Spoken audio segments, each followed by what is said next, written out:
ছেলেদের টি-20 ইতিহাসের দ্বিতীয় সর্বোচ্চ পার্টনারশিপ, বিপিএল এর ইতিহাসের সর্বোচ্চ পার্টনারশিপ, বিপিএল এর ইতিহাসের সর্বোচ্চ দলীয় সংগ্রহ, প্রথমবার একই ইনিংসে দুজন বাংলাদেশি প্লেয়ারের শতক, বিপিএল এর ইতিহাসের সর্বোচ্চ রানের ব্যবধানে জয়। আসসালামু আলাইকুম। টানা 6টা ম্যাচ হেরে ঢাকা ক্যাপিটালস যখন প্রথম ম্যাচটা জিতলো, এভাবেই রেকর্ড বইয়ে একেবারে হইচই ফেলে দিয়ে তারা ম্যাচটা জিতলো। প্রতিপক্ষ ছিল দুর্বার রাজশাহী। মামুর ব্যাটাররা টসে জিতেছিল আজ, তবে পুরো ম্যাচে তাদের সুখস্মৃতি ওই টস জেতাটাই। চ্যাম্পিয়ন্স ট্রফির দল ঘোষণা করার ঠিক আগ মুহূর্ত দিয়ে লিটন কুমার দাস ফর্মে ফিরেছেন। গত ম্যাচে সিলেটের সাথে 73 রান করেছেন। একমাত্র আক্ষেপ ছিল সেই ইনিংসটা দেখার পর যে সেদিন আসলে লিটন সেঞ্চুরি পেতে পারতেন। এরপর চ্যাম্পিয়ন্স ট্রফির দল ঘোষণা হলো, সেখানে লিটনের জায়গা হলো না। সেই শোককে শক্তিতে পরিণত করে লিটন আজকে 100টা করেই ফেললেন। তার ক্যারিয়ারের প্রথম টি-20 100। কি দুর্দান্ত একটা লিটনীয় ইনিংস আমরা দেখলাম তার কাছ থেকে, ক্লাসি, ফ্যান্টাস্টিক। আর তানজিদ তামিম, তার কথা ভুলে গেলে কি চলবে? লিটনের মতো সেলিব্রেটেড ব্যাটার এখন পর্যন্ত হতে পারেননি তানজিদ হাসান তামিম, তবে নিজের দ্বিতীয় টি-20 শতকটা তুলে নিয়েছেন আজ তিনি, যেটা লিটনেরও নেই। পরপর দুটো বিপিএল এ তিনি দুটো 100 মেরেছেন। আমার মনে হয় না এই কাজটা কোনো বাংলাদেশি আর করতে পেরেছেন এখন পর্যন্ত। দুজন মিলে রীতিমতো পিষ্ট করে ফেলেছেন, বুলডোজার চালিয়ে পিষ্ট করে ফেলেছেন রাজশাহীর বোলিং অ্যাটাককে।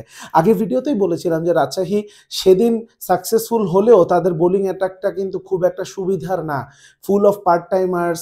আবার তাসকিন ছাড়া রেগুলার বোলাররাও কিন্তু ফর্মে নেই। আজকেও তাসকিন ইকোনমিক্যাল ছিলেন, কিন্তু তাসকিনকে শুধুমাত্র উইকেট না দিয়ে উইকেট ধরে রেখে বাকিদের অবস্থা একেবারে বিতিকিচ্ছিরি বানিয়ে ফেলেছেন।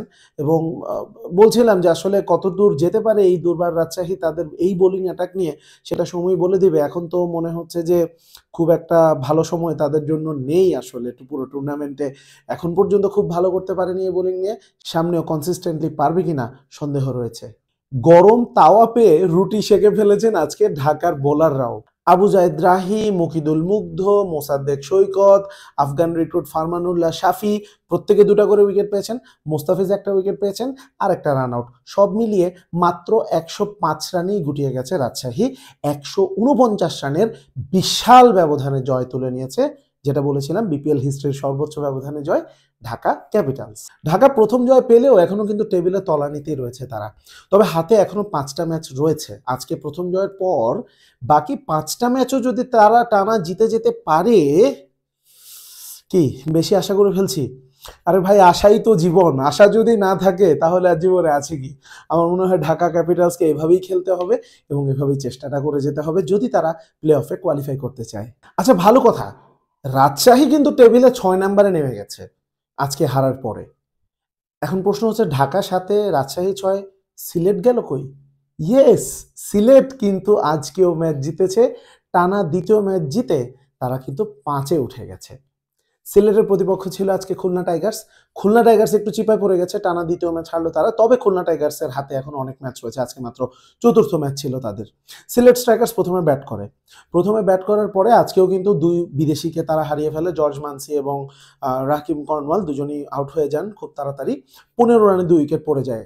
এরপরে সিলেট স্ট্রাইকার্সের ঘুরে দাঁড়ানোর গল্প। 2 বাংলাদেশি, গত ম্যাচের 2 নায়ক রনি তালুকদার এবং জাকির হাসান। রনি তালুকদার সেদিন মিডল অর্ডারে ব্যাট করেছেন, সেদিন আসলে 50টা করতে পারেননি, তবে আজকে ওপেনিং এ নেমে 50টা তিনি করেছেন।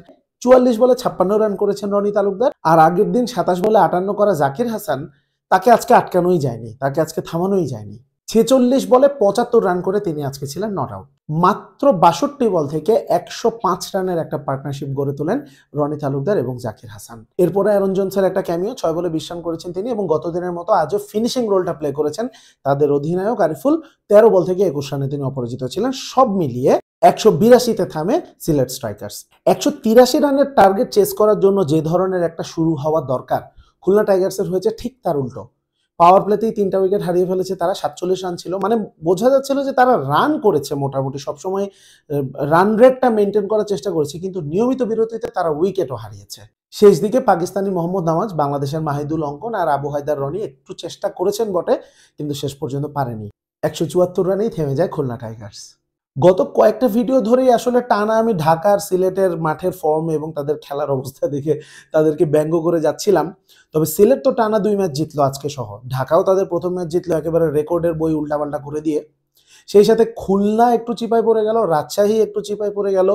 হুট করেই মনে হচ্ছে বিপিএলটা যেন জমে উঠল। এমন বিপিএলই তো আমরা দেখতে চাই, তাই না?